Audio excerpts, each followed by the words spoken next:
আমি তোমাকে একটা ছোট, ভয়ঙ্কর কিন্তু মজার ভূতের গল্প বলছি। ভূত গাছের ডালে মেয়েটি। এক গ্রামে ছিল 3 বন্ধু, রূপেশ, সন্দীপ আর দেবু। দাড়ি। এক রাতে তারা গ্রামের পাশের জঙ্গলের রাস্তা দিয়ে ফিরছিল। হঠাৎ তারা দেখতে পেল এক বিশাল পুরানো বটগাছ, যার ডালে একটা মেয়ে বসে আছে। মেয়েটার চুল ছিল খুব লম্বা, মুখ ঢাকা, আর সাদা জামাকাপড় পরে সে গাছের দিকে তাকিয়ে বসেছিল।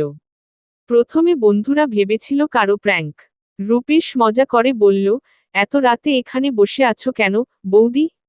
কিন্তু মেয়েটি একদম চুপ।